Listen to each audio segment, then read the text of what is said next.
Hello दोस्तों, मैं आशुतोष कुमार। आप देख रहे हो सबका नॉलेज तो यूट्यूब चैनल। टेस्ट 2 हम लोग का मैक्रो इकोनॉमिक्स का आ गया है, यानी कि बहुत ही इंपॉर्टेंट क्लास होने वाला है। क्योंकि आप मॉडल सेट देखिएगा तो आपका सबसे ज़्यादा वेटेज मैक्रो इकोनॉमिक्स का अगर बात करें तो नेशनल इनकम का है। इसीलिए 40 ऑब्जेक्टिव एंड 4 सब्जेक्टिव, एक भी बाहर नहीं।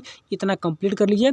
National income I think 15 number या 12 नंबर इसका वेटेज होगा, आपके हाथ में रहेगा। ठीक है, तो चलिए स्टार्ट करते। टेस्ट ही आप लोग थोड़ा सा पहले आप लोग को आंसर देना है, उसके बाद मैं आंसर देने का कोशिश करूँगा और इस पीडीएफ को टेलीग्राम पर विद सॉल्यूशन भेज दूंगा। पासवर्ड हम लोग वीडियो के कहीं पर वीडियो में ही देखेंगे, वीडियो में ही पासवर्ड है। ठीक है, चलिए तो स्टार्ट करते हैं। और इसी के साथ नहीं, कुछ मोटिवेशन के साथ स्टार्ट करते हैं। ठीक, कोई भी दिक्कत होगा तो आप जरूर हमसे कांटेक्ट करिएगा। चलिए, हर छोटी बदलाव बड़ी कामयाबी का हिस्सा होता है, याद रखिए। अब छोटा छोटा काम करिए, थोड़ा थोड़ा काम करिए, हर एक चैप्टर को एक एक करके पढ़िए। लास्ट में हर एक चैप्टर एक कंबाइंड फॉर्म में आपको काम देगा। ठीक है, तो चलिए हम स्टार्ट करते हैं फर्स्ट सवाल से, और सारा का सारा यहाँ पर नेशनल इनकम से रिलेटेड होगा। चलिए, explain the meaning of non market activity बताना है आपको। नॉन मार्केट एक्टिविटी का मीनिंग क्या है यहाँ पर?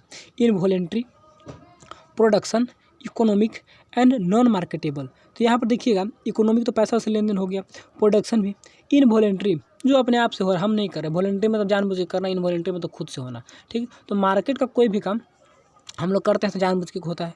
प्रोडक्शन बायर ने सेलर दोनों जब रेडी होंगे तब होगा। इनवॉलेंट्री काम जो नॉन मार्केटेबल एक्टिविटी है, यानी कि हम जान नहीं रहे क्या हो रहा है क्या नहीं हो रहा है, ऐसे ही हो गया। तो नॉन मार्केटेबल है तो नॉन मार्केटेबल ही होगा। ठीक है ना, तो कोई यहाँ पर वैसा कॉन्टेक्ट नहीं रहता दोनों बायर सेलर के बीच में, खुद पे वो काम हो रहा है तो नॉन मार्केटेबल। या घर के कोई काम है तो यहाँ पे कोई कॉन्टेक्ट नहीं, हम लोग खुद से कर रहे हैं। जिसे पैसा से रिलेटेड नहीं है तो नॉन मार्केटेबल से नॉन मार्केटेबल रखिए, सिंपल सा याद हो जाएगा।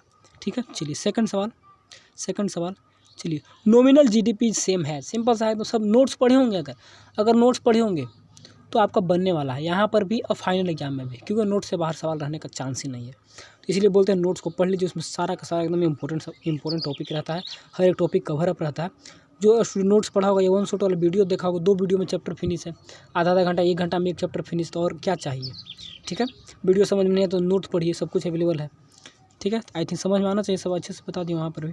चलिए, नॉमिनल जीडीपी मतलब क्या होता है? जो करंट प्राइस में हम लोग कैलकुलेट करते हैं। तो देखिए, जीडीपी लेस देन ये तो होगा नहीं। ठीक, जीडीपी एट करंट प्राइस से, ठीक है ना। जीडीपी कांस्टेंट कुछ और होता है, ठीक है ना। तो यहाँ पर रियल जीडीपी यही होता है।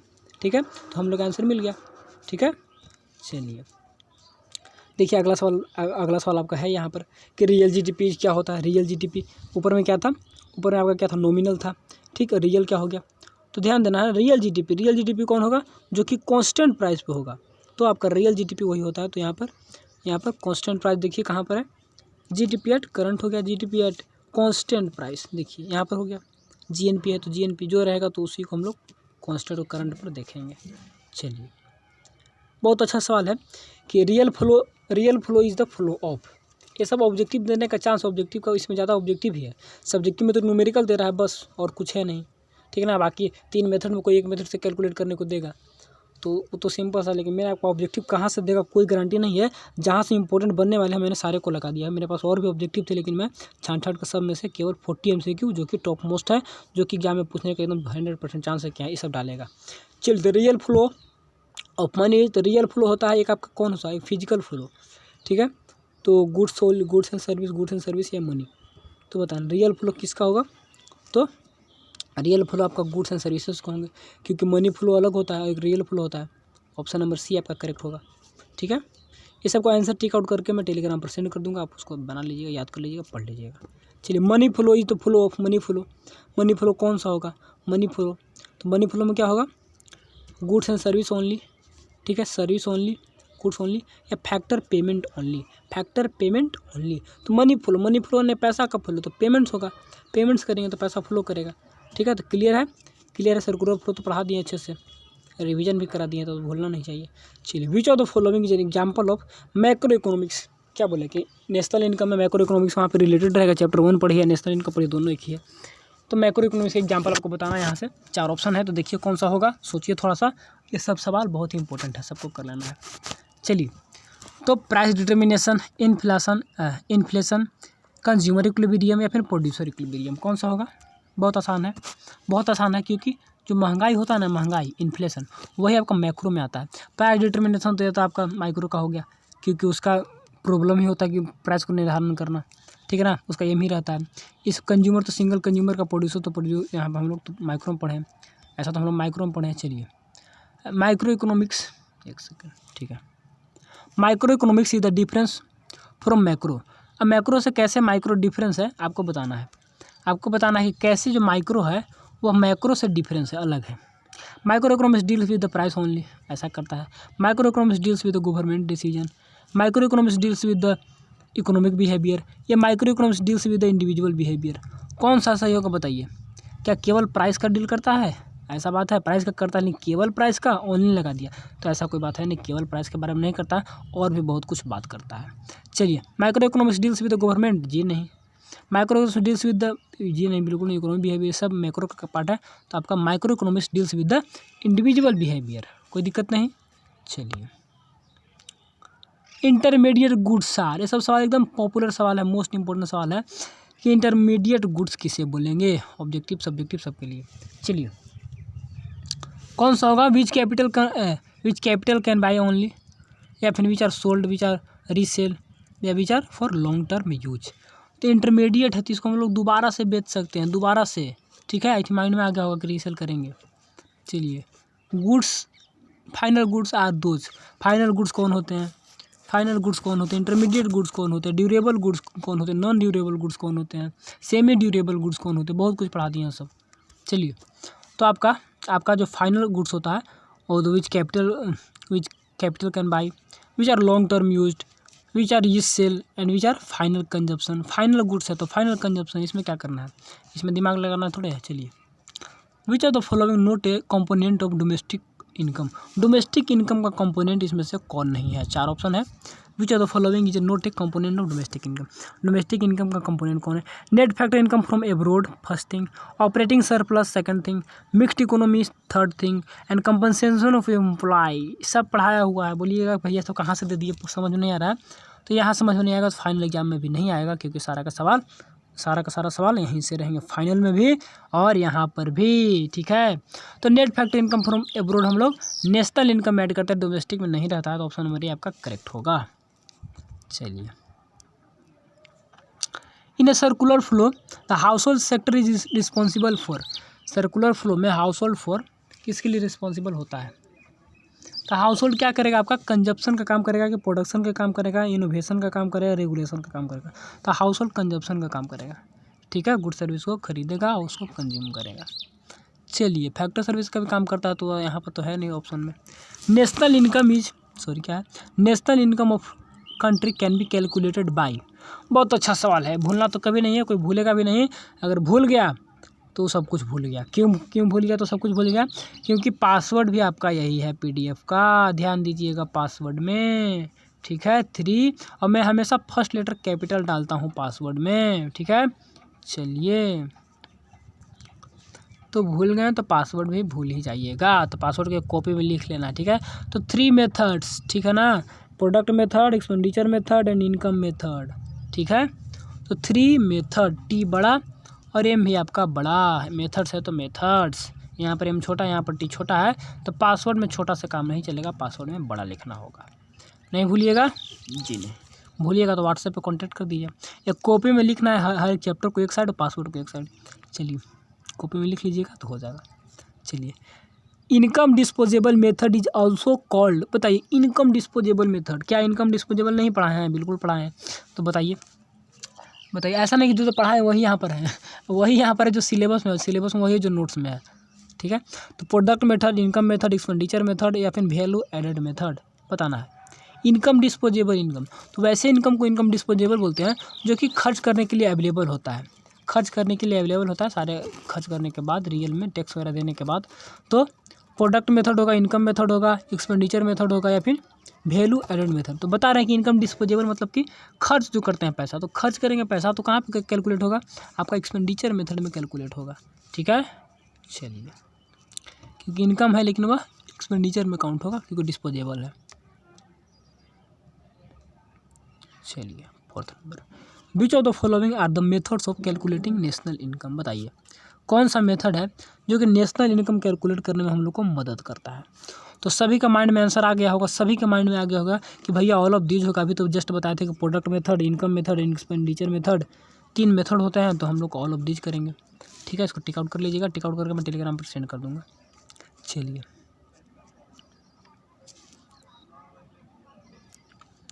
चलिए पढ़िए, उसका जवाब खुद से देने का कोशिश करिए।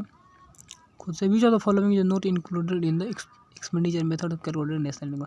कौन सा यहाँ पर एक्सपेंडिचर मेथड में कैलकुलेट नहीं होगा? नेशनल इनकम कैलकुलेट करते समय एक्सपेंडिचर मेथड की मदद से कर रहे हैं, तो कौन सा कैलकुलेट नहीं होगा? नेट एक्सपोर्ट, अच्छा ठीक, एक्सपोर्ट किए तो पैसा तो आया, तो देखते हैं।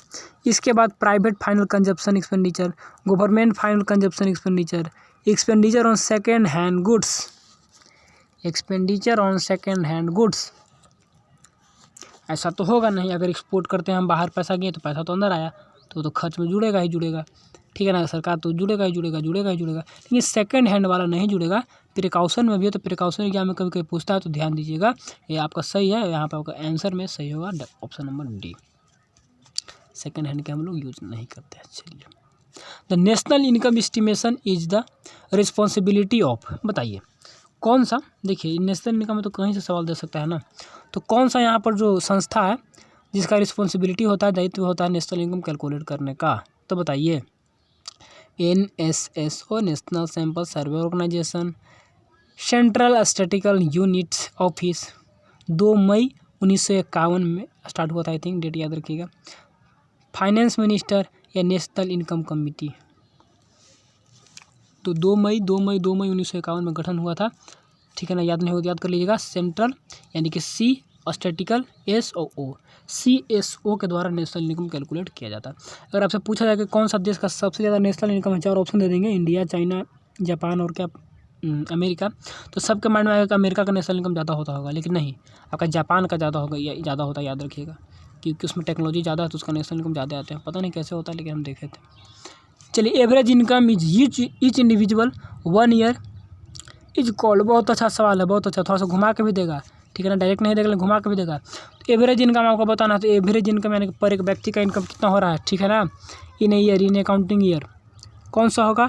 नेशनल ग्रोस डोमेस्टिक, पर कैपिटल, या फिर पर्सनल इनकम?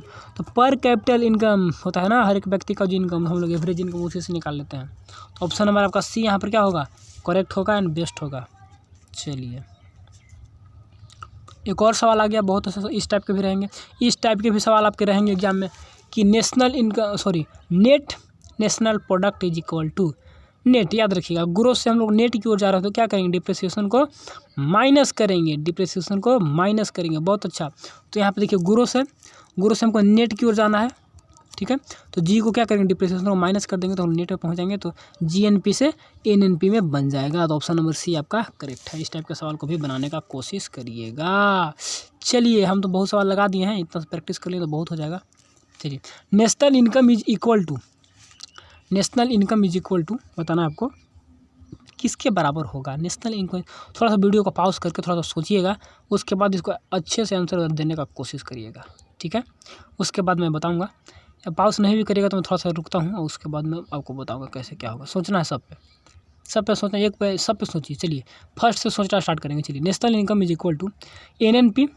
ठीक है, याद रखिएगा, नेशनल इनकम हम लोग NNP पे निकालेंगे, फैक्टर कॉस्ट पे, हमेशा फैक्टर कॉस्ट पे। तो फैक्टर कॉस्ट पे निकालते हैं, तो क्या करेंगे हम लोग? या NDP भी निकालेंगे तो फैक्टर कॉस्ट पे, NNP भी निकालेंगे तो फैक्टर कॉस्ट। डोमेस्टिक इनकम हो या फिर नेशनल इनकम हो, सब हम लोग फैक्टर कॉस्ट पे निकालते हैं। तो वहाँ पे टैक्स का बात नहीं होगा, टैक्स हमको हटाना होगा, घटाना होगा या फिर हटाना होगा। ठीक, तो रियल में टैक्स होता है इनडायरेक्ट, तो इनडायरेक्ट और सब्सिडी का बात होता है वहाँ पर। तो नेट इनडायरेक्ट टैक्स क्या होता है? सब्सिडी में हम लोग माइनस करते हैं डायरेक्ट टैक्स, तो यहाँ पर माइनस माइनस प्लस हो जाएगा। तो यहाँ पर देख लेते हैं, यहाँ पर ऑप्शन नंबर आपका डी करेक्ट होगा, आई थिंक। ठीक है, क्योंकि नेट इनडायरेक्ट टैक्स का जो फॉर्मूला होता है, नेट इनडायरेक्ट टैक्स का फॉर्मूला क्या होता है? आपका इनडायरेक्ट टैक्स यहाँ पे देखिए, इनडायरेक्ट टैक्स होता है इक्वल टू इनडायरेक्ट टैक्स, ठीक है ना, माइनस सब्सिडी। तो इसको माइनस करना होता है, तो यहाँ माइनस का साइन लगा दीजिएगा, तो क्या हो जाएगा? माइनस आपका हो जाएगा इनडायरेक्ट टैक्स, और माइनस माइनस प्लस आपका क्या होगा? सब्सिडी। अब देखिए, अब एक कौन सा फॉर्मूला कहाँ पर है? तो माइनस इनडायरेक्ट टैक्स और प्लस सब्सिडी। तो माइनस इनडायरेक्ट टैक्स यहाँ पे है नहीं, गलत हो गया। माइनस इनडायरेक्ट टैक्स यहाँ पर है, इसमें भी डायरेक्ट टैक्स है। ठीक है ना। तो यहाँ पर इनडायरेक्ट टैक्स हम लोग को यहाँ पे मिल रहा है, तो ऑप्शन नंबर आपका बी करेक्ट होगा। तो थोड़ा सा सोचना होगा, इस टाइप के सवाल रहेंगे तो फार्मूला बेस्ट है, आप बना लीजिएगा तो आसान है, नहीं बनाएंगे तो दिक्कत नहीं है, थोड़ा सोचिएगा तो बन जाएगा। ठीक है, चलिए याद रखिएगा इनडायरेक्ट टैक्स प्लस सब्सिडी हो जाता है, तो नेट इनडायरेक्ट टैक्स वहाँ पर।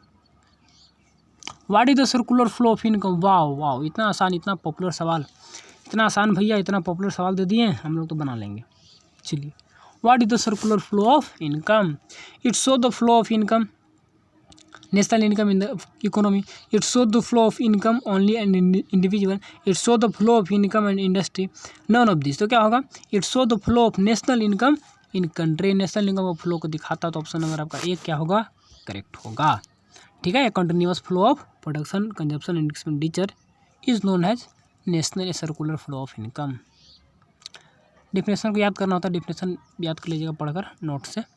Gross investment is equal to gross investment, याद रखिए ग्रोस इन्वेस्टमेंट आ गया, तो ग्रोस का बात हो रहा है, तो कैसे कैसे क्या होगा, कैसे कैसे क्या होगा, फार्मूला बेस्ड भी सवाल है, तो फार्मूला बेस्ड रहेगा ही रहेगा, तो इसमें कोई दिक्कत है नहीं, याद रखिएगा। चलिए, तो हम लोग को यहाँ पर तो नेट दिख रहा है, नेट दिख रहा है, चलिए नेट है, ठीक है, net minus depreciation expenditure on the purchase, ऐसा तो बात करेंगे नहीं, क्योंकि हम लोग ग्रोस और नेट का रिलेशन देखेंगे तो दो तो खत्म हो गया।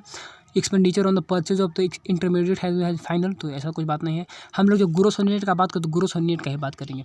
अब हमको नेट से कहाँ जाना है, यहाँ भी नेट है, यहाँ भी नेट है, तो नेट से ग्रोस में जाना है, तो हम लोग को माइनस करना होगा डिप्रिसिएशन को माइनस करना होगा, क्योंकि हम लोग को नेट से ग्रोस की ओर जाना है। ठीक है, तो नेट में तो क्लियर है, इसमें डिप्रिसिएशन ऐड करना होगा, सॉरी ऐड करेंगे डिप्रिसिएशन, तब हम लोग कहाँ पहुँच जाएंगे, तब हम लोग पहुँच जाएंगे ग्रोस में। क्योंकि फार्मूला क्या होता है, कि नेट में माइनस करेंगे किसको, नेट में तो माइनस हो ही जाता है, नेट में प्लस करेंगे डी को, तब जाकर हम लोग ग्रोस बनेगा। ठीक है ना, ग्रोस से उसमें से माइनस करते हैं डी, तब जाकर क्या बनता है, तब जाकर नेट बनता है। ठीक है, तो हम लोग को तो नेट है, नेट में से क्या करना होगा, नेट में प्लस करना होगा डिप्रिसिएशन को, तब जाकर आपका क्या बनेगा, आपका ग्रोस बन जाएगा। तो ऑप्शन नंबर आपका सी करेक्ट होगा। ठीक है, कोई दिक्कत नहीं। चलिए देखिए, यहाँ पे सब्जेक्टिव सवाल है, आपको खुद पढ़ना होगा, मैं टाइम नहीं वेस्ट करूँगा, पढ़िएगा, सब समझ में आ जाएगा, क्योंकि नोट्स में समझाया हुआ है और सब नोट्स का सवाल रहता है, तो टेंशन है नहीं।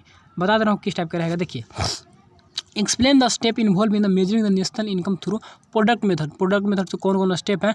अब नोट्स में देखिएगा तो सब नोट्स में क्या है, बॉक्स बना के सब बताया हुआ है, तो वही बॉक्स को यहाँ पर एक्सप्लेन किया हुआ है। एग्जाम में भी बॉक्स बना देना है, एक्सप्लेन करने के लिए नोट्स में नहीं दिया हुआ, तो यहाँ से आप एक्सप्लेन कर सकते हैं, हर एक पॉइंट को पढ़ सकते हैं। क्या क्या है मैं थोड़ा सा पढ़ दूंगा, जैसे कि देखिए, classify the product unit, industrial sector like primary secondary, सब पढ़िएगा तो दिया हुआ है, क्योंकि आपका इनकम मेथड है, इनकम मेथड देखिएगा तो वहाँ पर 3 भागों में बांट दिए हैं, तो वहाँ पर कुछ एक्सप्लेन किया हुआ है। Estimate the net value at the factor cost निकालेंगे हम लोग नेट वैल्यू को। ठीक, estimate the value of output sale plus change in stock, इसको भी ऐड करते हैं, चेंज इन स्टॉक कितना हुआ। इसके बाद estimate the gross value added by the value output minus intermediate को माइनस करते हैं वहाँ पर भी। ठीक है, इसके बाद रिड्यूस डिप्रिसिएशन को माइनस करेंगे। ठीक है ना, and net indirect tax from the indirect tax को भी हटाएंगे, ग्रोस वैल्यू एडेड से हटाएंगे। ठीक है ना, at the market prices to arrive at the net value added the factor cost, market price हमको फैक्टर कॉस्ट में लाना है, तो नेट इनडायरेक्ट टैक्स को हटाना होगा। ठीक है ना, डिप्रिसिएशन को भी हटाना होगा, क्योंकि हम लोग को ग्रोस से कहाँ जाना है, नेट में जाना है। चलेगा, इसके बाद eight the net factor income receive from abroad. ठीक है, सिमिलर प्रोसेस है, and the in factor cost which is a national income. ठीक है, इनकम मेथड से था तो प्राइमरी सेक्टर में बांट दिए, कंपनसेशन ऑफ एम्प्लॉय वगैरह भी हम लोग इसमें डालते हैं।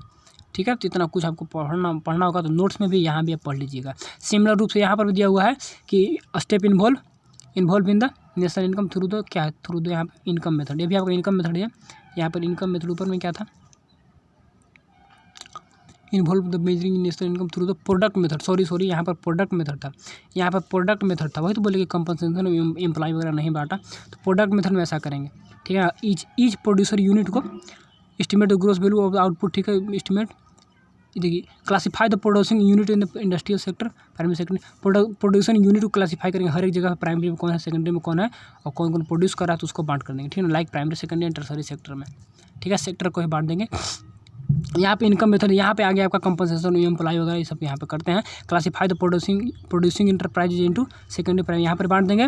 बांटने के बाद क्या करेंगे, estimate the following factor paid by the producer unit as a compensation of employ, labour आ गया इसमें, ऑपरेटिंग सरप्लस सब आ गया, मिक्स्ड आ गया, तीनों सब नोट्स में है कि नहीं, सब नोट्स में है। ठीक है, पढ़ लीजिएगा। और एक आपका लास्ट जो होगा तो इसको भी लगा दिए हैं। कुछ और भी यहाँ पर देख लीजिएगा कि sum of the factor income by the all individual factor NDP पे निकाल लेंगे which is called the domestic income and इस पर नेट फैक्टर इनकम को ऐड कर देंगे तो आपका क्या बन जाएगा डायरेक्ट आपका। तो नोट्स में भी यही कुछ है, यहाँ पर भी वही कुछ लिखा हुआ है। तो कुछ भी एक्स्ट्रा है नहीं कि आपको दिमाग लगाना होगा या फिर दिमाग नहीं समझ में आएगा। एक्सप्लेन द एक और आ गया national income through the expenditure method, क्योंकि ऐसा इसलिए लगा दिया कि आपका मॉडल सेट में यही दिया हुआ है, मॉडल सेट में यही दिया हुआ है। तो एग्जाम में कोई भी दे सकता है, आपको तीनों को पढ़ लेना, तीनों को अच्छे से समझ लेना है। यहाँ से पढ़िए और नोट से पढ़ के उसको स्टेप को सबको माइंड में याद रखिएगा कौन कौन में कैसे कैसे क्या हो रहा है। ठीक है, चलिए। तो classify the economic unit in the final consumption unit distance from the group like the house hold, कितना एक्सपेंडिचर कर रहा है फाइनल तो उस पर निकाल लेंगे। ठीक है ना। Estimate the following expenditure bye the all economic units हम लोग एस्टिमेट करके निकालेंगे। प्राइवेट कितना किया, गवर्नमेंट कितना, ग्रोस डोमेस्टिक कैपिटल फॉर्मेशन कितना, बिल्डिंग कितने बने। ठीक है, नेट एक्सपोर्ट कितना हुआ, क्योंकि एक्सपोर्ट भी आपका होगा तो पैसा आपका कंट्री में आएगा तो भी एक्सपेंडिचर में होता है। ठीक है, इसके बाद sum total of the expenditure, खर्च करें तो पैसा ना है, खर्च करें तो पैसा है, तो पैसा कहीं ना कहीं सरकार के पास आ रही है तो एक्सपोर्ट भी तो सरकार के पास पैसा आएगी। सम ऑफ द टोटल सब ऐड करेंगे तो मार्केट प्राइस आ जाता है, उसमें हमको हटाना होगा, डिप्रिसिएशन को घटाना होगा तो आपका फैक्टर कॉस्ट पे आ जाएगा। सॉरी, डिप्रिसिएशन को घटाएंगे तो ग्रोथ से नेट में चला जाएगा और net factor income from abroad को ऐड करेंगे तो आपका फैक्टर कॉस्ट पे आ जाएगा। लेकिन हम लोग को एक चीज़ और यहाँ पर आपको इनडायरेक्ट टैक्स कहाँ पे चला गया, फैक्टर कॉस्ट पे आ गया। देखिए यहाँ पर डिड्यूस कर रहा हूँ डिप्रिसिएशन को भी और नेट इनडायरेक्ट टैक्स को भी, दोनों यहाँ पर लिख दिया है, तब आपका फैक्टर कॉस्ट पे आ गया, तब आपका फैक्टर कॉस्ट पे आ गया तो हो गया यहाँ पर net factor income from abroad. चलिए इसको कर लीजिएगा, समझ लीजिएगा, न्यूमेरिकल भी बना लीजिएगा, कॉन्सेप्ट भी क्लियर हो जाएगा और सब कुछ हो जाएगा। ठीक है ना। इसी टाइप से कुछ और लगा दिया है, आपको पढ़ लीजिएगा, ज़्यादा टेंशन नहीं लेना। अगर प्रिकॉशन से देता है तो प्रिकॉशन के भी सवाल लगा दिए हैं ताकि आप पढ़ लीजिएगा, ताकि एग्जाम में देता तो टेंशन नहीं लेना होगा नहीं पढ़े थे। ठीक है, नोट्स में तो है लेकिन तो यहाँ पर भी देख लीजिएगा कि वाट 3 नंबर में सब दे सकता है कि what is the precaution to be taken calculated national income through the product method. कौन कौन सा precaution, about the double counting production को अवॉइड करेंगे। Take only the value by the each production unit, जहाँ जहाँ प्रत्येक पे हो रहा है तो वहीं पे उसको ऐड करेंगे। ठीक है ना, 2 जगह करेंगे नहीं। Output produce for the sale consumption भी इंक्लूडेड, उसको डालेंगे। ठीक है, output produce for the sale consumption, ठीक है ना, सेल्फ कंजप्शन के लिए जो हम लोग मतलब output produce for self consumption of be included, जो हम लोग खुद कंज्यूम करते उसको इंक्लूड करेंगे। Sale and purchase of the second hands goods होगा, कभी नहीं होगा। ठीक है, इसके बाद वैल्यू इंटरमीडिएट कंजप्शन होगा, कभी नहीं होगा। ठीक है, ये सब प्रिकॉशन है। And the value of the service rendered in the sale must be included, value of the service rendered in the sales must be included, यानी कि जो सेल करेंगे जिसका वैल्यू निकल तो भी हम लोग रेंडर सर्विसेज जो ले रहे हैं उधार मतलब उस पर काम कर रहे हैं तो भी आपको कैलकुलेट होगा। इसके बाद precaution taken to be calculating the national income through income method में कौन कौन precaution, income from the owner of the owner occupied by the household included, yes. Wages salary cash included. Transfer नहीं होगा, transfer कभी नहीं, transfer payment नहीं होता। Interest on the loan taken for the only be included, interest on the loan taken for the interest consumption expenditure in non factor income so not included. यहाँ पे देखिए ध्यान दीजिएगा लास्ट में क्या बोल रहा है, इंटरेस्ट ऑन द लोन उसको ऐड करेंगे, लेकिन interest on loan taken for the consumption expenditure, तो कंजप्शन एक्सपेंडिचर के लिए हम लोग जो खर्च करने वाला है तो उसको यहाँ पे ऐड नहीं करेंगे, क्योंकि इनकम मेथड में कंजप्शन एक्सपेंडिचर के बाद यहाँ पे नहीं ऐड करेंगे। ठीक है, तो प्रिकॉशन को माइंड में थोड़ा सा रखिएगा। और सेकंड हैंड के बाद होगी, इसके बाद लास्ट क्या है आपका, लास्ट है precaution taken to be will calculated national income for expenditure method में क्या होगा, अवॉइड डबल काउंटिंग को अवॉइड करना है। फिर not including the expenditure on the intermediate product, ये भी नहीं। ठीक है, ट्रांसफर पेमेंट नहीं होगा। इसके बाद expenditure on the purchase of second hands goods not included. तो कुछ पॉइंट है तो याद रखिए, ट्रांसफर नहीं होगा, इंटरमीडिएट का नहीं होगा, सेकंड हैंड का नहीं होगा, ये सब बाकी नोट्स में पड़ेगा तो उसमें भी थोड़ा सा इसको पढ़ लीजिएगा। अगर देता है 3 नंबर में, नहीं तो बाकी 3 नंबर देने का चांस है। आपको मेथड बताना है कौन सा मेथड से कौन होगा, एक और 2 बार पढ़िएगा तो सब माइंड में आ जाएगा और समझा भी दिए कैसे कैसे क्या हो रहा है, तो इसको पढ़ लेना है, आपका सब्जेक्ट के रूप में एक बनेगा यहाँ से सवाल। चलिए अब एक न्यूमेरिकल, इस न्यूमेरिकल तो आपको लॉन्ग में दे रहा है तो न्यूमेरिकल भी देख लीजिए कैसे कैसे क्या हो रहा है। थोड़ा सा वीडियो को आप पॉज करिएगा, अब बनाने का कोशिश करिए थोड़ा सा कलम कॉपी निकाल कर, उसके बाद मैं बताऊँगा। क्योंकि आपका calculate the gross national disposable income from the following item, ये याद रखिएगा। डिस्पोजेबल इनकम लिख दिया तो आपको टेंशन नहीं लेना। डिस्पोजेबल जो खर्च करेंगे तो खर्च वही करेंगे जो मेरे पास पैसा आएगा, तो सारे पैसा को देख लेंगे तो वही आपका डिस्पोजेबल इनकम में काम करेगा। तो कैसे होगा थोड़ा सा देख लीजिए, बना कर देखिए, बनता है तो नहीं तो मैं जस्ट इसको बताऊँगा। ठीक है, तो जस्ट बताऊँगा क्या क्या। देखिए नेशनल इनकम कितना है, 2000, बहुत अच्छा। Net current transfer income from abroad, तो इसको क्या करेंगे, भी 200 रुपया है। ठीक है, आपको नेशनल इनकम निकालना है, ऐड होगा सब्ट्रैक्ट होगा, आप सोचिएगा। कंजप्शन ऑफ फिक्स्ड कैपिटल, इस पर क्या होगा, ऐड होगा सब्ट्रैक्ट होगा। Net factor income from abroad, ये क्या होगा। ठीक है, यहाँ पर करंट ट्रांसफ़र फ्रॉम एब्रोड, ऐसे ट्रांसफ़र पेमेंट था यहाँ पर। इसके बाद नेट इनडायरेक्ट टैक्स क्या होगा, तो याद रखिएगा, दिमाग लगाइएगा थोड़ा सा, तो इनडायरेक्ट टैक्स है। ठीक है, तो net indirect tax minus subsidy हो गया। इसको क्या करते हैं हम लोग, इसको हटा देते हैं क्योंकि हम लोग फैक्टर कॉस्ट में निकालेंगे तो इसको माइनस कर देंगे। 25 को तो माइनस करेंगे, चलिए एक बात हो गया। अच्छा, net factor income from abroad, इसको तो ऐड करना होगा, माइनस में है यानी कि नेगेटिव में चला गया है। तो ये भी नेगेटिव में जाता है तो डोमेस्टिक इनकम ज़्यादा हो जाता है, नेशनल इनकम कम होता है, याद रखिएगा। पूछेगा और ऑब्जेक्टिव में कि net factor income from abroad अगर नेगेटिव है तो इसका मतलब क्या होगा, इसका मतलब ये होता है डोमेस्टिक इनकम आपका ज़्यादा हो गया, नेशनल इनकम कम है, क्योंकि उसमें ऐड करेंगे तो यहाँ पे माइनस आ रहा है, नेशनल में से माइनस करेंगे डोमेस्टिक को तो नेगेटिव में आ जा रहा है, तो यहाँ पे ऐसा होता है। चलिए हो गया। कंजप्शन ऑफ फिक्स्ड कैपिटल यानी कि डिप्रिसिएशन, तो डिप्रिसिएशन हम लोग क्या करते हैं, हम लोग माइनस करते हैं, ठीक है, ताकि हमको नेट में निकल जाए। नेट निकालना है, कैलकुलेट ग्रोस, सॉरी मिस्टेक हो गया, ग्रोस नेशनल डिस्पोजेबल, ग्रोस निकालना है, तो ग्रोस निकालना तो इसको ऐड करेंगे, डिप्रिसिएशन उसमें रहेगा। इसके बाद net current transfer from abroad यानी कि आपका ये तो हट जाएगा, इसको तो ऐड नहीं करेंगे। इसके बाद नेशनल इनकम हो गया। चलिए अब हम लोग थोड़ा सा सोल्यूशन देखेंगे क्या क्या हो रहा है, तो सोल्यूशन देखेंगे। चलिए निकलेगा सिंपल सा, सभी को ऐड करेंगे, ए को ऐड करके, बी को ऐड करके, सी को, सभी को ऐड कर दिया, सभी को ऐड कर दिया। माइनस किसको किया, माइनस किसी को नहीं किया। और नेट इनडायरेक्ट टैक्स यहाँ 25 को माइनस करना चाहिए था, देख लेते थोड़ा सा कैसे कैसे बना दिया है। यहाँ पर 200 कहाँ से लिख दिया, 200 तो चलिए ठीक है, आउटपुट निकल गया। इसके बाद फिर 200 लिख दिया, चलिए आपको यहाँ पर इसको ऐड कर दिया। एक second, net current transfer from abroad rest of the world यानी कि नेट करंट ट्रांसफ़र पेमेंट नहीं है यहाँ पर, ट्रांसफ़र जो पैसा आ रहा है रेस्ट ऑफ द वर्ल्ड से, तो कौन मेथड है, अच्छा डिस्पोजेबल है आई थिंक, यहाँ पे डिस्पोजेबल है जो खर्च करने के लिए बचेगा, तो खर्च करने के लिए बचेगा तो बाहर से तो भी आपका खर्च ही करेगा, तो इसको ऐड कर दिया। अच्छा, consumption of fixed capital, depreciation आपको ग्रोस में तो ऐड हो जाएगा, चलिए ग्रोस में तो ऐड हो जाएगा। इसके बाद यहाँ पर तो आपका 100 भी, अच्छा -50 और यहाँ पे क्या, यहाँ पे 250 कैसे लिख दिया, इसको थोड़ा सोचना होगा, 250 कहाँ से लिख दिया, 200 300 -50 और 25 तो केवल 25 होगा, तो यहाँ पे 225 कैसे लिख दिया, समझने थोड़ा सा रुकना, वीडियो पॉज करते हैं।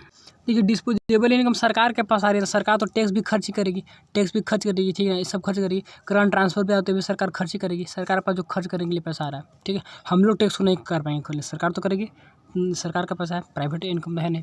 तो यहाँ पे हमको ये नहीं समझ में आ रहा है कि यहाँ पे 50 और यहाँ पर क्या है, सब ऐड करेंगे तो यहाँ पे मान लीजिए सिर्फ 25 बचना चाहिए, तो 250 कैसे लिख दिया, केवल 25 होगा ना, कैलकुलेशन में थोड़ा मिस्टेक हो गया, केवल 25 होगा, सभी को ऐड कर दिया।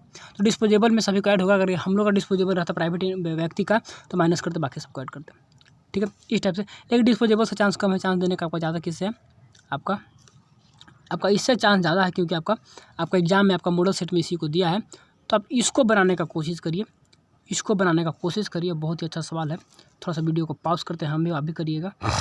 अब देखते हैं हम लोग कि कैसे कैसे बन रहा है, देख लीजिए थोड़ा सा। देखिए आपको निकालना है ग्रोस वैल्यू यानी कि हम लोग को जीडीपी निकालना है, ठीक है ना, तो प्रोडक्ट मेथड के ग्रोस वैल्यू मेथड भी बोलते हैं। तो आपको क्या करना है, यहाँ पर देखिएगा सेल्स, तो सेल्स तो ठीक है निकल गया था, हाथ में रहेगा पैसा, सेल किया 500 रुपये आ गया। चेंज इन स्टॉक ऐड होता है क्योंकि इस साल का प्रोडक्शन है, तो आपका 30 भी उसमें ऐड होगा।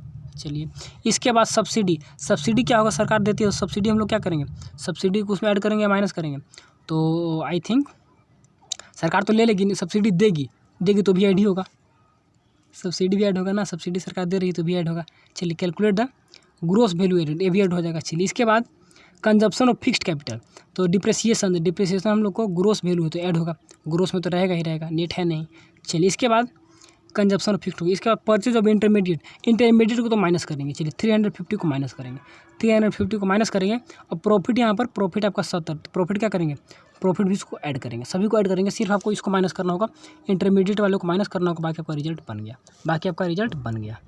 अब अगर इसमें डाउट होगा कि सर सब्सिडी को भैया कैसे ऐड करेंगे, तो याद रखिएगा कि हम लोग जब नेट इनडायरेक्ट टैक्स निकालते हैं तो उसमें से इनडायरेक्ट टैक्स माइनस होता है और सब्सिडी आपका प्लस होता है, याद है ना, तो आपका प्लस हो, बाकी सब प्लस होंगे, आपका सिर्फ और सिर्फ कौन माइनस होगा, आपका इंटरमीडिएट वाला माइनस हो जाएगा, बाकी सब ऐड करिएगा, इसको माइनस कर दीजिएगा, आपका आंसर बन जाएगा। तो आई थिंक हमें बनाने की आवश्यकता है नहीं, और इसीलिए इसका मैं सोल्यूशन भी नहीं लगाया हूँ, आपके ऊपर है, आपको बनाइएगा, इसका आंसर हम कमेंट करिएगा, उसको मैं देखूँगा सही है फिर गलत है, ठीक है। चलिए अब आपका ऑब्जेक्टिव होगा, सब्जेक्टिव भी इतना कर लीजिए, प्रिकॉशन बता दिए, प्रिकॉशन से कर लेना है।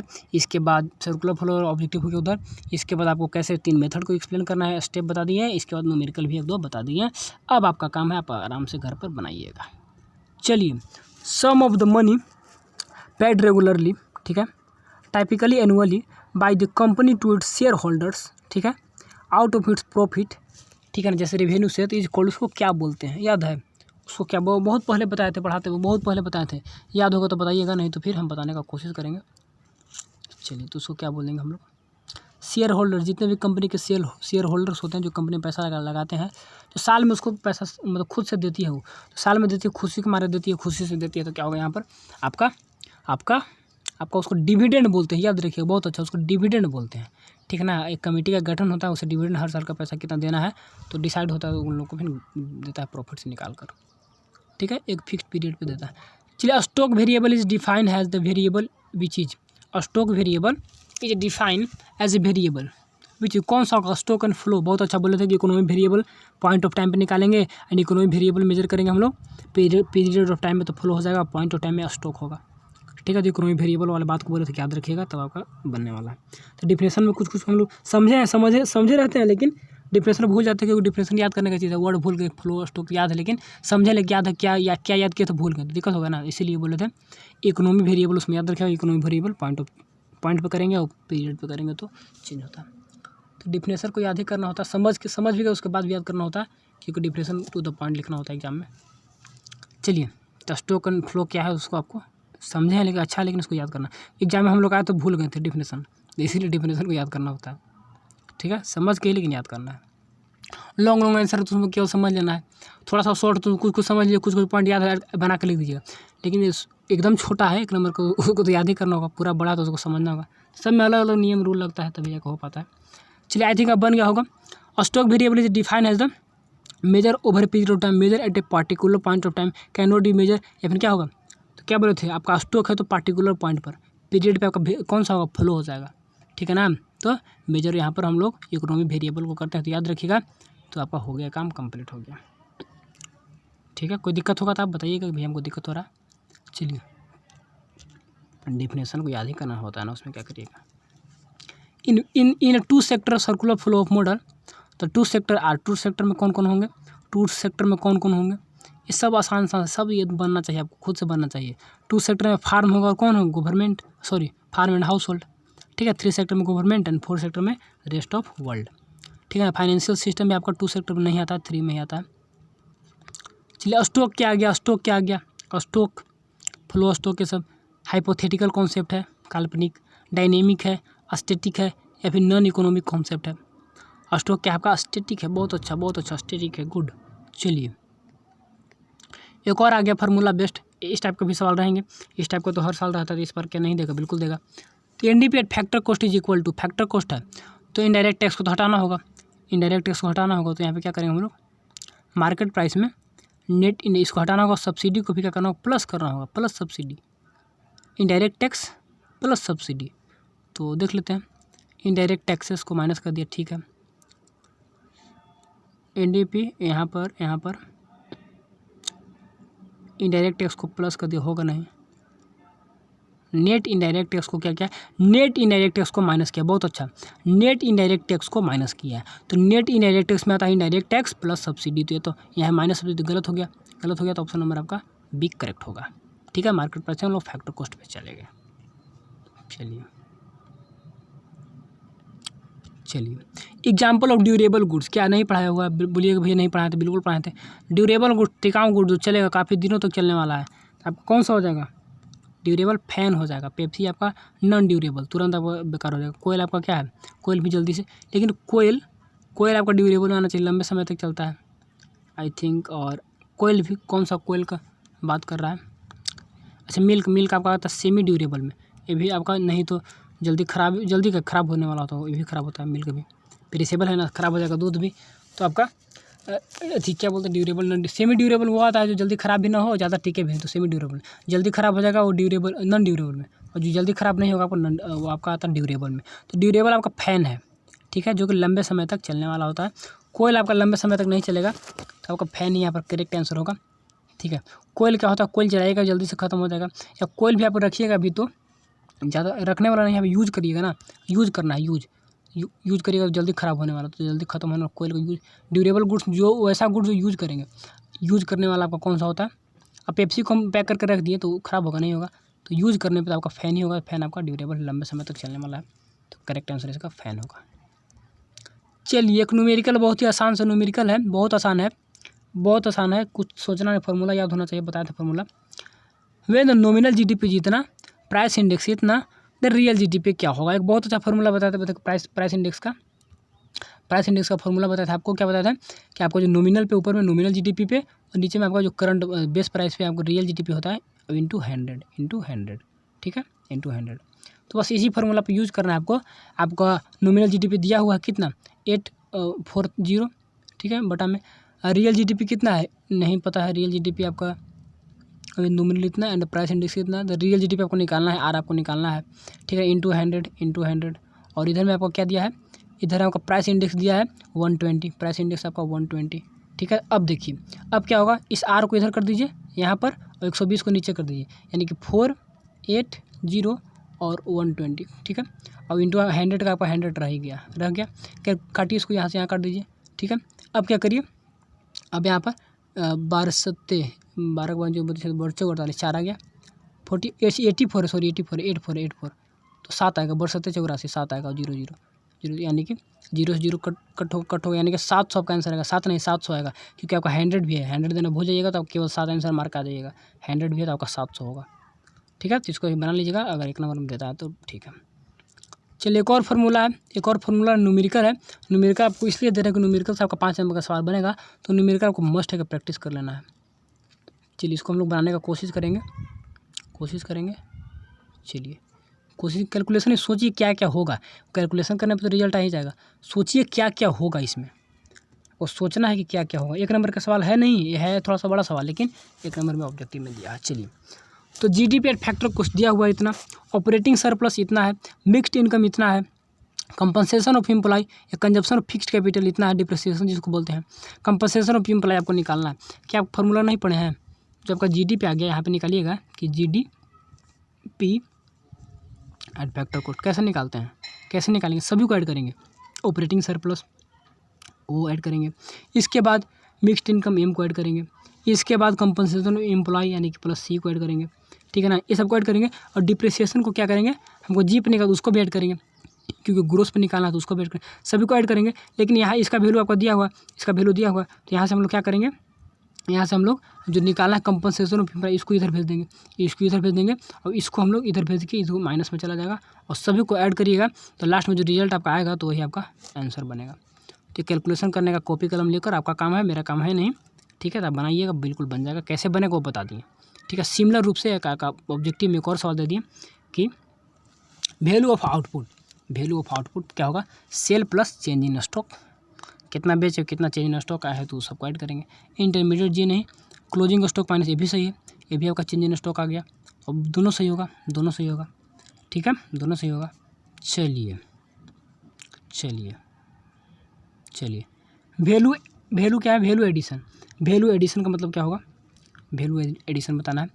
Value of output plus intermediate consumption, value of output divided by intermediate consumption, value of output minus intermediate consumption, या फिर value of output into intermediate consumption. तो हम लोग इंटरमीडिएट को क्या करेंगे, माइनस करते हैं, ठीक है ना, इंटरमीडिएट को माइनस करेंगे, तो आपका ऑप्शन नंबर सी क्या होगा, करेक्ट होगा। चलिए फिर आपको न्यूमेरिकल आ गया, तो 3-4 न्यूमेरिकल हो गया, बहुत सारे न्यूमेरिकल हो गए, इससे बाहर देने का सवाल है नहीं, ठीक है। आपका सब्जेक्टिव में दे दिया, ऑब्जेक्टिव में न्यूमेरिकल दे दिए, तो वही सब करना होगा। फैक्टर कॉस्ट पे दिया हुआ है, डिप्रिसिएशन दिया हुआ है, ठीक ना, सब्सिडी वगैरह दिया हुआ है, उसके बाद net factor income from abroad दिया हुआ है। तो आपको मार्केट प्राइस पे निकालना है, तो इसमें मार्केट प्राइस पर है ना, तो क्या करेंगे हम लोग, जी में है तो ग्रोस को भी ऐड करेंगे, ठीक है ना, net factor income from abroad को माइनस कर देंगे, क्योंकि हम लोग को नेशनल इनकम नहीं निकालना, डोमेस्टिक निकालना है, ठीक है। इसके बाद मार्केट प्राइस पे है तो टैक्स को क्या करेंगे, उसको ऐड करेंगे, सब्सिडी को भी ऐड करेंगे, और यहाँ पर नेट इनडायरेक्ट टैक्स है नहीं, सभी को ऐड करेंगे। सिर्फ माइनस किसको करेंगे, यहाँ पर माइनस किसको करेंगे, यहाँ पर net factor income from abroad को माइनस करेंगे, क्योंकि हम लोग जीडीपी है, जीएनपी नहीं है, सिंपल सा, ठीक है। इसलिए ये सबको दे रहे हैं कि ऐसा बनाइएगा, आपका लॉन्ग सवाल 5 नंबर का बनेगा, एग्जाम में फिक्स है कि देगा ही देगा, तो ऐसा इसीलिए इसको लगा दिए 2-4 में बहुत ज़्यादा थोड़ा सा, ठीक है। 2 ऑब्जेक्टिव में लगा दिए और 2 सब्जेक्टिव में दे दिए, ठीक है, बाकी कॉन्सेप्ट बता दिए। चलिए तो आराम से इसको बनाना है, घर पे 2 घंटा बैठिएगा, 2 घंटा में सब न्यूमेरिकल जितने भी सीखे हैं सारे के सारे बन जाएंगे। एनएनपी मार्केट प्राइस इतना है, नेट इनडायरेक्ट टैक्स आपका इतना है, ठीक है, और कंजप्शन और फिक्स्ड कैपिटल डिप्रिसिएशन इतना है, तो आपका फैक्टर कॉस्ट पे निकालना है। तो फैक्टर कॉस्ट पे निकालना है तो इनडायरेक्ट टैक्स को क्या करेंगे, माइनस करेंगे, सब्सिडी दिया नहीं है। इसके बाद आपका कंजप्शन और फिक्स्ड डिप्रिसिएशन को ऐड करेंगे, क्योंकि आपका ग्रोस निकालना है, ठीक है। और एनएनपी मार्केट कॉस्ट एनएनपी है ना, तो हम लोग को यहाँ पर एक और देना चाहिए था, अगर एनएनपी है NNP है तो नेट ग्रोस हो गया, लेकिन हमको नेशनल से कहाँ पे जाना है, NNP और NN, ठीक है या ठीक यहाँ भी N है और यहाँ भी N है, तो कोई दिक्कत है नहीं, हम लोग को net factor income from abroad का आवश्यकता नहीं पड़ेगा, ठीक है ना। ग्रोस से नेट में जाना है, डिप्रिसिएशन को क्या करेंगे हम लोग माइनस कर देंगे, ठीक है ना। यहाँ पे हमको ग्रोस से जाना है, यहाँ पे GNP है, ठीक है ना, फैक्टर कॉस्ट पे, ठीक है, फैक्टर कॉस्ट पे। तो यहाँ पे मेरे पास क्या है आपका NNP है, NNP। तो NNP में हम लोग क्या करेंगे, NNP में हम लोग ऐड करेंगे कि इसको NNP में माइनस करना होगा, NNP में अगर डिप्रिसिएशन को माइनस करना होगा तब आप पहुँचिएगा GDP, यहाँ पहुँच जाइएगा, ठीक है। डिप्रिसिएशन को माइनस करिएगा तब यहाँ पहुँचिएगा। तो दोनों इक्वल करने के बाद हम बता दें दोनों कैसे इक्वल होगा, लेकिन अब बना के देखिएगा तो आपका ग्रोस है तो इसमें ऐड ही होगा, तो इसमें से माइनस करेंगे, इसमें से माइनस करेंगे, सॉरी इसमें से इन्हें, इसमें तो है नहीं तो इसमें ऐड करना होगा, इसमें ऐड करना होगा तब यहाँ पहुँचेंगे, इसमें ऐड करना होगा, ठीक है ना, क्योंकि net factor income from abroad है तो इसमें तो डिप्रिसिएशन होता नहीं कि नेट है, नेट में क्या ऐड करना होगा, क्या ऐड करना होगा, डिप्रिसिएशन ऐड करिए तो ना ग्रोस बनेगा, तो आपका ग्रोस बन जाएगा, ठीक है। कि यहाँ पर माइनस तो होगा नहीं, माइनस कहाँ से करेंगे, इसमें तो है रहता नहीं है, माइनस करके पहुँचा दो ग्रोस, ठीक है, करेक्ट है ठीक है, करेक्ट है, बस उसको करिए बाकी बन जाएगा। चलिए तो न्यूमेरिकल यही था आपका, न्यूमेरिकल जो होने वाला था उसको बता दिया, अब आपका न्यूमेरिकल नहीं है, अब केवल ऑब्जेक्टिव है, ठीक है। 40 ऑब्जेक्टिव, 4 सब्जेक्टिव, 2 इधर दो ऑब्जेक्टिव सब्जेक्टिव में, ऑब्जेक्टिव में हो गया आपका, 2 उधर भी आपको दिया था सब्जेक्टिव में, और 2-3 ठो एक ही में था, 2 एक ही सवाल उसको माने हैं, उसको एक ही सवाल माने हैं, जो 2-3 ठो सब्जेक्टिव में थ्योरी में था तो उसको एक ही मान के चले हैं कि उसमें से आपका एक ही ना देगा, तो इसलिए उसको एक माने हैं। और 4 में 2 न्यूमेरिकल वहाँ का हो गया, और 2 न्यूमेरिकल आपका ये भी आपका 2 न्यूमेरिकल जो ऑब्जेक्टिव है आपका सब्जेक्टिव के रूप में होगा, ठीक है। चलिए net factor income from abroad क्या होता है, net factor income from abroad, net factor income from abroad, national income, इसमें आपको टाइम देना होगा, इसमें टाइम नहीं दीजिएगा तो दिक्कत हो जाएगा, ठीक है ना, इसमें आपको टाइम देना ही देना होगा। चलिए बड़ा यूनिट है, बड़ा वेटेज, तो इसीलिए इस सवाल इतना लगा दिए कि आप आराम से बनाइएगा करिएगा। चलिए क्या होगा जल्दी से बता दी इसको भी, अब जल्दी खत्म होने वाला है। चलिए net factor income from abroad, ठीक, कितना मिनट का वीडियो बना, वीडियो आपका 40 मिनट हो रहा तो भी है नहीं, 5 मिनट और 40-45 बनाएंगे। चलिए तो net factor income from abroad क्या होता है, नेशनल इनकम में से नेट, जी नहीं, नेशनल इनकम में, यहाँ पे हम लोग नेशनल इनकम में डोमेस्टिक इनकम और नेशनल इनकम माइनस करेंगे तो निकल जाएगा, यहाँ पे ये हो जाएगा। नेशनल इनकम में डोमेस्टिक इनकम माइनस करेंगे तो होगा नहीं, नेशनल में डोमेस्टिक माइनस करते भी हो जाएगा, ठीक है। नेशनल इनकम में से इनडायरेक्ट टैक्स का बात होगा नहीं, और नेट ये दोनों तो होगा नहीं। चलिए अब बात करते हैं नीचे में, ठीक है, net factor income from abroad, यानी कि बाहर से पैसा जो आ रहा है सो, ठीक है, वो कैसे निकालेंगे, तो आपका जो नेशनल इनकम होता है उसमें तो ऐड रहता है, डोमेस्टिक में नहीं रहता, डोमेस्टिक में ऐड करते हैं तब जाकर नेशनल बन जाता है, ठीक है। तो नेशनल में से अगर माइनस कर देंगे डोमेस्टिक को, नेशनल में से डोमेस्टिक को माइनस कर तो निकल जाएगा, डोमेस्टिक में तो होता नहीं तो इसमें से कैसे माइनस करिएगा, नहीं करिएगा, ठीक है, ये नहीं करिएगा तो आपका और यही बोले थे कि डोमेस्टिक इनकम जब ज़्यादा होता है तो हमको हम लोग का net factor income from negative में आ जाता है, क्योंकि यह ज़्यादा होगा, एक कम होगा तो माइनस करिएगा तो आपका माइनस में आ जाएगा, ये आपका ज़्यादा होगा, मान लीजिए यहाँ पे 70 है, ठीक है, और इधर वाला आपका नेशनल इनकम का 60 है, तो 10 जो आ गया ना निगेटिव में आ जाता है, तो net factor income from negative में चला जाता है। 10 आपका पॉजिटिव में आएगा, लेकिन वो net factor income from national में से माइनस करेंगे डोमेस्टिक तब निकलेगा, सॉरी मिस्टेक हो गया, नेशनल इनकम में से डोमेस्टिक में तो होता नहीं ऐड, इसमें तो होता नहीं, नेशनल इनकम से माइनस करेंगे डोमेस्टिक इनकम, माइनस करेंगे तब आपका बनेगा net factor income from abroad, ठीक है। NFI यहाँ पे वही बोले थे कि आपका निगेटिव में कब जाएगा, जब डोमेस्टिक इनकम ज़्यादा होगा, ठीक है ना। यहाँ मान लीजिए 60 है, ये आपका 70 है, तो यहाँ पे माइनस में आ जाएगा, तो माइनस में net factor income from domestic आपका ज़्यादा था, डोमेस्टिक इनकम ज़्यादा था तो net factor income from abroad आपका माइनस में आ जाएगा, क्योंकि डोमेस्टिक इनकम केवल हम लोग का अंदर का जो लोग रहते हैं टेरिटोरी के अंदर के, तो उन्हीं लोग का सब पैसा रहता है, ठीक है ना। तो उस नेट में तो सब दोनों को माइनस करके net factor income from abroad जानते हैं कि यहाँ से लोग कितना पैसा कमा रहे हैं, बाहर से कितना, दोनों का डिफरेंस इसमें ऐड करेंगे, इसमें ऐड नहीं करते हैं, ठीक, यही था। यहाँ से कमा के ज़्यादा लग गया तो यानी कि निगेटिव में आ गया, यानी कि इसका वैल्यू यहाँ पर, और निगेटिव में कब आएगा, जब बाहर से पैसा लोग मतलब कि कम लाएंगे, यहाँ से ज़्यादा ले जाएगा तो बाहर से कम लेंगे निगेटिव में। बात को समझ गए, यहाँ पे क्लियर करते हैं, एक बार क्लियर बताते हैं कि आपको क्या करना होगा। नेशनल में तो निगेटिव का बता दी कि नेशनल में से डोमेस्टिक माइनस करेंगे तो आपका निगेटिव में उससे जाएगा, लेकिन यहाँ पे क्या करना होगा, नेशनल में से आपको डोमेस्टिक को माइनस करना होगा तभी आपका निकलेगा net factor income from abroad, ठीक है। तो एग्जाम में देगा तो आपको कन्फ्यूजन नहीं होना है, अच्छे से समझ लीजिएगा तो बन जाएगा। चलिए नेक्स्ट, ठीक है। आपको वीडियो का ज़्यादा बड़ा लगा तो 2 टाइम में देखिएगा, पार्ट 1 पार्ट 2 करके बांट के इसको देखिएगा, मैं एक ही में बना दे रहा हूँ सारे को। चलिए NNP फैक्टर कोस्ट, ठीक है, तो ये भी आपका है तो इसको भी बनाइए। NNP फैक्टर कोस्ट क्या होगा, इसको भी बनाइए, थोड़ा सा फैक्टर कोस्ट पे निकालना है। तो यहाँ पे देखिए तो ऑप्शन नंबर ए नहीं होगा। ऑप्शन नंबर ए क्यों नहीं होगा? क्योंकि net factor income from abroad किस में ऐड कर दिया है? ये तो हम लोग डोमेस्टिक इनकम में करते नहीं, नेशनल में करते हैं, ठीक है ना। तो यहाँ पे NDP है, यानी कि नेट डोमेस्टिक प्रोडक्ट है। स्टार्टिंग का नेट और ग्रोस होता है, स्टार्टिंग का एन और डी नेट और ग्रोस, बाद बीच का जो होता है आपका डोमेस्टिक और नेशनल होता है। डोमेस्टिक है तो इसमें तो ऐड नहीं करेंगे, हो गया। अच्छा, कंपनसेशन रेंट सब कुछ ठीक है, मिक्स्ड इनकम सब कुछ ठीक है, सेल्फ ये आपका ऐड होगा, करेक्ट है। इसके बाद मार्केट प्राइस इनडायरेक्ट टैक्स को हटा देंगे तो आपका फैक्टर कॉस्ट बन जाएगा, तो ये भी आपका सही है और बोथ आपका बी एंड सी करेक्ट होगा। सिंपल सा, खाली देखने में बड़ा लग रहा था, है कुछ नहीं इसमें। चलिए quantity measure at a particular point of time, वैसा quantity economic variable particular point of time में क्या होगा? फ्लो होगा, स्टॉक होगा, फिक्स्ड होगा या फिर नन ऑफ दिस। देखिए इन्वेंट्री क्या होता है?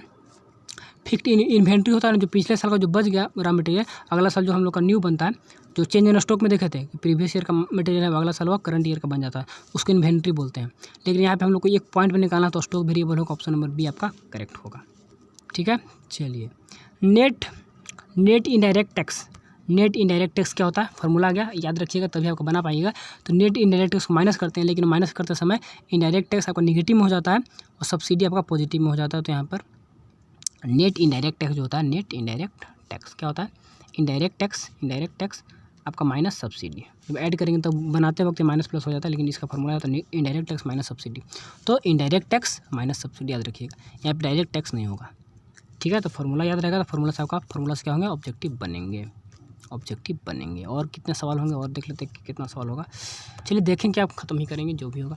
विच of the following leads to market price? Market price पे कौन होगा? तो फैक्टर कॉस्ट में माइनस करेंगे net indirect tax, factor cost में ऐड करेंगे नेट इनडायरेक्ट टैक्स, आपका मार्केट प्राइस बनेगा। फैक्टर कॉस्ट ना है उसमें ऐड करते हैं मार्केट बनेगा, मार्केट का वैल्यू टैक्स ऐड करेंगे तभी ना, ठीक है। नेट इनडायरेक्ट टैक्स ऐड करेंगे, तो इनडायरेक्ट माइनस सब्सिडी इसलिए कि इनडायरेक्ट टैक्स तो सरकार ली, लेकिन सब्सिडी सरकार दी तो उसको यहाँ पर हटाना रहता है।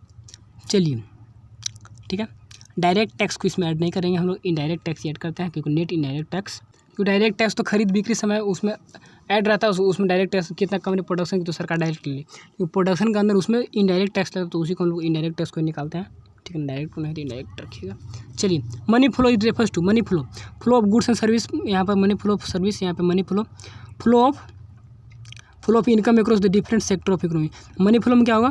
Flow of money across the different sector of economy, flow of services different sector, flow of goods and services, flow of money across different sector of economy. Option number आपका सी यहाँ पर करेक्ट होने का chance है, वही होगा, ठीक है।